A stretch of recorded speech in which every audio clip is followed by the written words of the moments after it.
Hey, how are you guys doing today? I hope you're all doing amazing. So, today we're going to be discussing my new book, Echoes of the Cosmic Veil Legacy of the Rift, how I went from writing my book to getting it published, getting it into stores and into Barnes and Noble, and then what I learned from my first book signing and how I was able to obtain that.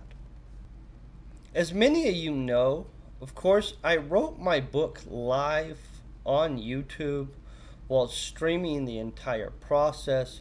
It was absolutely a fascinating process, and I will let you know I did watch a lot of Brandon Sanderson's actual videos on how to write correctly. I watched his entire BYU education series that he has on his YouTube channel. And I'm going to let you know it was a great source of information overall for me. It allowed me to know what pitfalls to avoid in writing, and it let me understand that I wasn't attempting to get a perfect book out in the first rough draft. So, what I'll say it helped me with is it allowed me to know that I had multiple run throughs to be able to actually slowly get my book to be where I wanted it. And so I outlined multiple revisions in which, after getting my first rough draft of the book, I would pick a thing like add more magic, make it more alieny. One of the entire revisions was just working on the dialogue and improving the dialogue of it in overall like content value and stuff like that. I will let you know the multiple revision system going through allowed me to get it better and better. The only reviews I've had on the book so far have absolutely been positive, and the feedback I received during the book signing was absolutely awesome.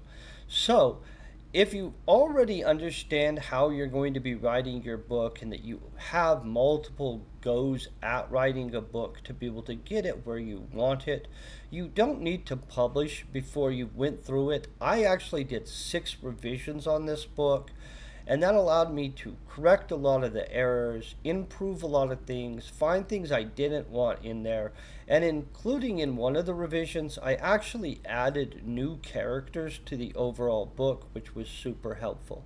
Now, in order to publish it,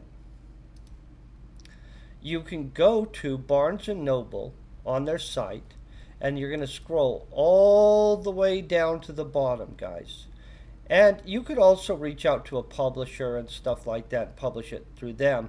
But under Barnes and Noble services, you're going to see this Barnes and Noble Press.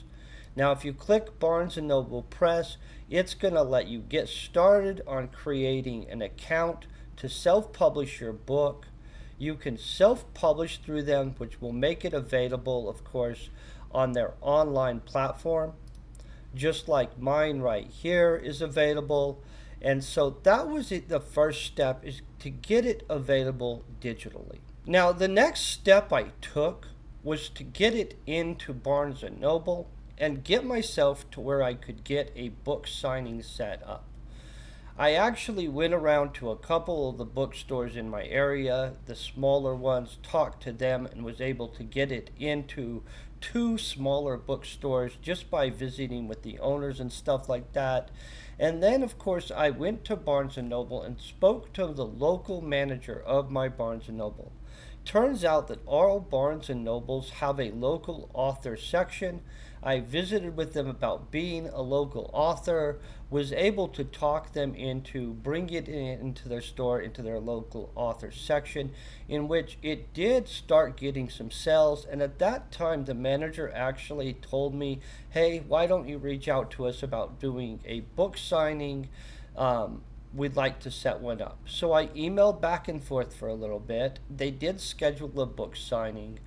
It was a little bit out time-wise, but since I had never went through that process before, it didn't shock me that it took a little bit longer than I had expected.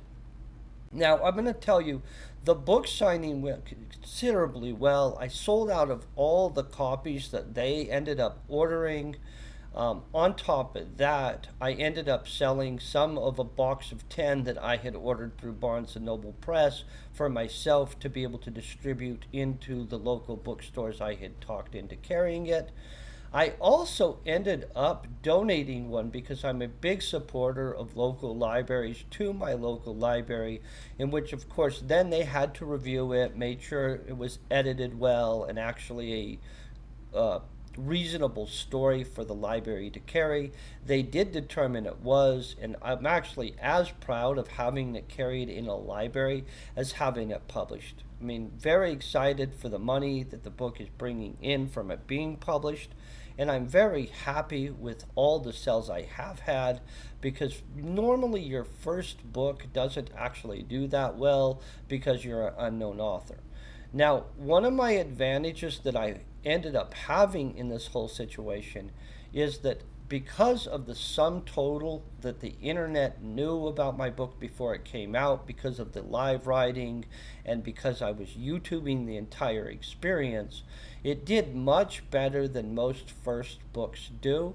I'm very excited that that's the case. I'm currently working on the second book in this Echoes of the Cosmic Veil series, along with I'm working on two other novels right now that are different series completely. One is, of course, a romance Christmas story type book, and one, of course, is a book set in 1105 that is more of a zombie fantasy demons invade the world type book, in which that's absolutely been a fun experience. We're live writing that too, and so I expect that to do well and to be one of my second or third books up, whichever one comes in first. I'm not really sure, but that'll be resolving out probably this year, and super excited for what's to come on that.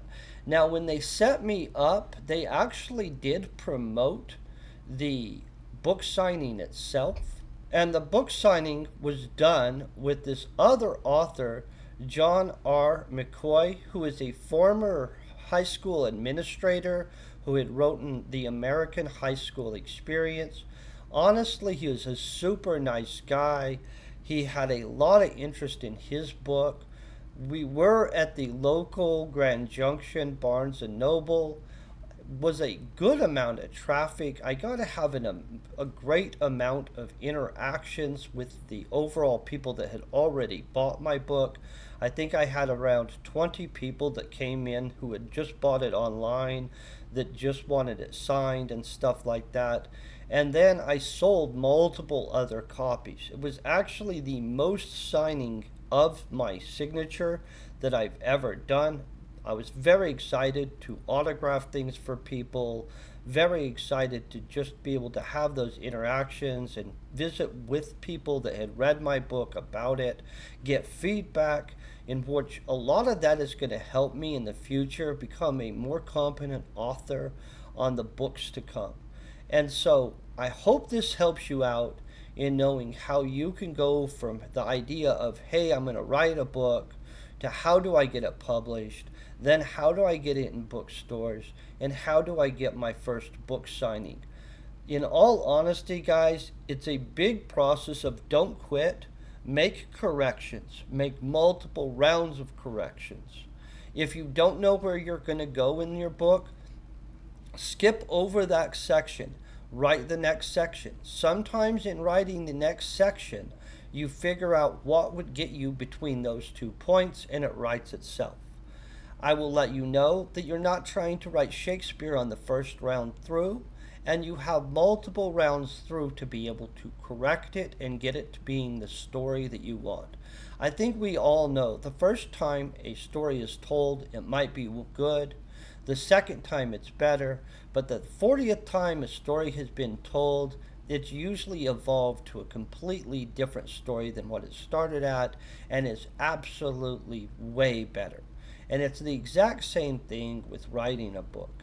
I owe that to Brandon Sanderson and his creative writing class from BYU that you can watch online on youtube.com. It's absolutely worth watching his creative writing class if you're thinking about writing your own book. I do hope you the best success in writing your own book, and I hope you stay epic. Peace, very best wishes, and make sure to like and subscribe.